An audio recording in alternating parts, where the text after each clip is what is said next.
Oi!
Buon anno!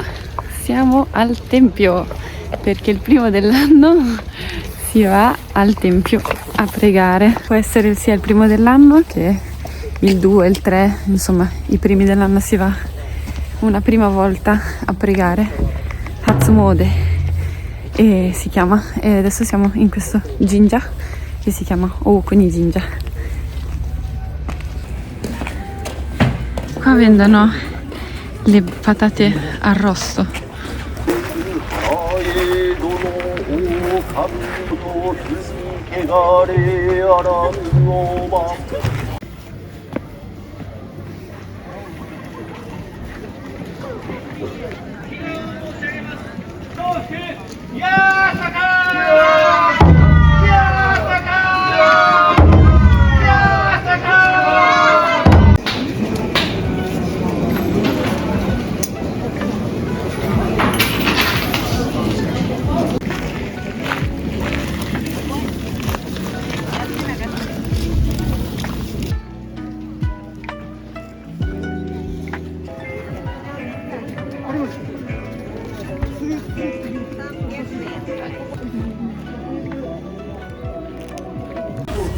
Abbiamo fatto la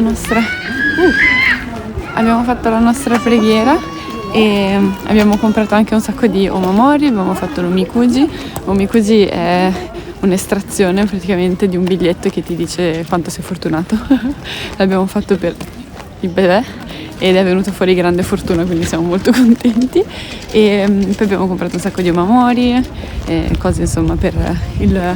la buona fortuna per quest'anno. Poi è molto suggestivo, qua siamo un po' in mezzo alle montagne nella zona ovest di Sendai e non fa freddissimo, però questa cosa che nevica un po' è molto bella. Poi andiamo a casa, continuiamo a mangiare un po' gli osechi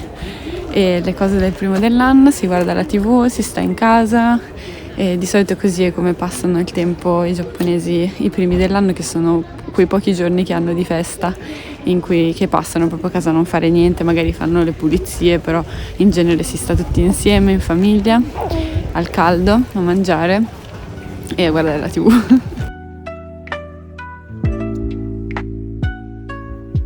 Siamo tornati a casa e volevo farvi vedere che cosa abbiamo preso. Allora, innanzitutto il Goshuin, che è quello che prendo sempre ogni volta che vado in un tempio, che è questo timbro che in realtà viene fatto sul Goshuincho, che è proprio il libricino che uno ha di solito, dove ogni volta che si va a un tempio si va a fare il timbro. Se non ce l'hai ti danno questo pronto, invece, il timbro del tempio, la data qui e poi semplicemente c'è scritto il nome del tempio e viene scritto dai monaci, e questo è dove siamo stati, una foto di quel tempio lì. Poi più che 2 omamori, cioè sono sempre della categoria omamori, però possono anche essere più che omamori, è una cosa che protegge, però può anche essere una cosa, per esempio questo c'è scritto Kai-un, che è per aprire letteralmente la fortuna, quindi per liberare le vie e portare buona fortuna, ed è un drago, come si può vedere qua, e qua c'è scritto che cosa fa praticamente, comunque chiama la fortuna, detta in poche parole. E poi abbiamo preso questo, che sono 3, come se fossero 3 amuleti, uno è uno specchio, uno è una spada e uno è una sfera, e hanno tutti dei significati un po' diversi, però comunque insomma sempre per proteggere, per portare fortuna energia, potere o alla famiglia o alla casa, e di solito si prendono così un po' in generale per tutto. E questo qui è l'omikuji, che è una specie a lotteria, quindi si estrae e ci sono diversi livelli di fortuna o sfortuna. Noi siamo riusciti a prendere quello con la fortuna più grande, e comunque volevo solo farvi vedere come è strutturato, nel senso che è scritto così, e in particolare in questi due riquadri qua ci sono come se fosse una specie di oroscopo, e ci sono scritte nei diversi ambiti, quindi non so, tipo amore, viaggi, business, insomma in vari ambiti come andrà, quindi se ci saranno ostacoli, se andrà tutto liscio, cosa fare, eccetera. E così pensavo fosse carino. Se dovesse essere cattiva fortuna, di solito lo si lega al tempio, quindi c'è un posto dove ci sono tutti questi foglietti legati e lo si lascia lì. Invece se è buona fortuna, beh, noi ce lo siamo portati a casa e lo appenderemo.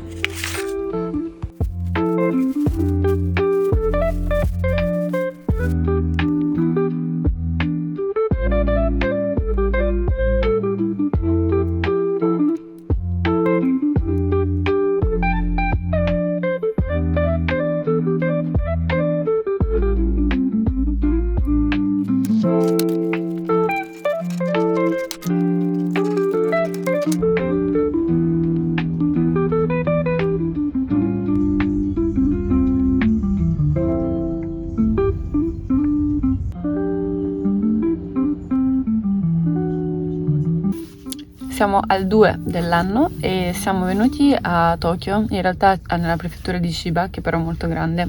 e questa parte qua è più vicina a Tokyo, per portare il bebè dalla famiglia, perché infatti durante queste feste, che come dicevo sono le uniche che hanno praticamente tutto l'anno, è usuale non solo stare a casa, appunto guardare la TV tranquilli, così proprio prendersi completamente 3 giorni di riposo. Non solo quello, ma soprattutto il fatto che si fa in famiglia, quindi di solito si torna alle proprie famiglie, dove comunque ci sono i propri genitori di base, dove si riunisce poi tutta la famiglia. E quindi noi abbiamo questa novità da dover portare a far vedere, a far conoscere, e abbiamo deciso di venire in macchina perché, nonostante vi faccio sempre vedere che comunque il Giappone è molto attrezzato anche per i bambini, per le famiglie, quindi sicuramente non è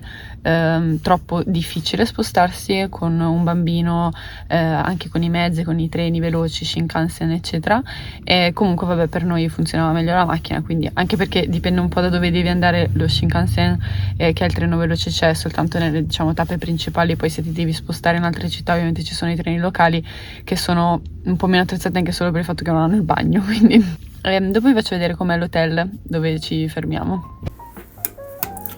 Ci sono i nostri bagagli, quindi non è che sia molto ordinato, pulito, però vi faccio vedere semplicemente questo è il letto per 2 persone. La stanza in realtà è anche abbastanza grande, di solito sono molto più piccole, ma forse anche perché sono singole, invece questa dovrebbe essere una doppia se non sbaglio. Abbiamo spostato il divanetto perché siccome è un bambino più piccolo di 2 anni non hanno preparato niente, non è che c'è un letto per il bambino, e quindi c'era questo divanetto messo là, quindi c'era anche abbastanza grande come zona, e poi niente, classica scrivania, poi quella sedia era qui, la TV, poi il bagno, è un bagno molto carino devo dire. Di solito fanno sempre queste unit con tutto attaccato, però è del tipo carino questo qua. E poi la cosa bella degli hotel in Giappone, che ormai do per scontato e che invece non è così scontato, è che ci sono sempre intanto tutti e 3 bagno schiuma, lo shampoo, il balsamo, e poi danno sempre lo spazzolino giù, sì, c'è un corner con tutte le cose che si possono prendere, e per esempio c'è, non lo so, vabbè, c'è lo spazzolino con dentifricio normalissimo così, poi ci sono, non so, anche tipo i cotton fioc, c'è per esempio una specie di spugna per lavarsi, poi c'è la cuffia per la doccia, ci sono rasoi, spazzole, c'è un po' di tutto, e quindi la cosa è molto comoda perché non serve portarsi più di tanto, ovviamente non c'è tutto però. E sono appena tornata dall'Ofuro perché qua c'è anche il bagno comune con l'acqua, non è termale però è comunque molto rilassante fare il bagno, c'è anche la sauna. E questo comunque è un hotel abbastanza normale, non è proprio un business hotel, quindi è un pochino più particolare dei soliti hotel e quindi forse anche le stanze sono un po' più grandi, se no sono veramente piccole. Niente, ora ci si sistema e si riposa. Dalla nostra camera si vede il Monte Fuji, eccolo lì, innevata.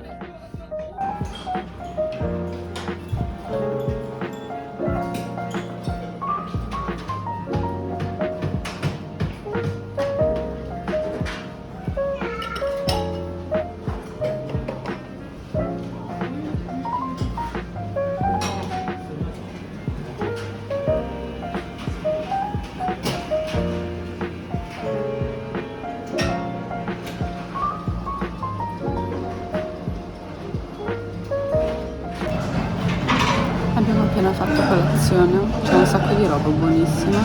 sia giapponese, tipica giapponese, io ho mangiato del pesce buonissimo, sia anche occidentale, vabbè non è proprio magari quello che uno si aspetta, però pane, cose di panetteria e con la marmellata, il burro, queste cose qua,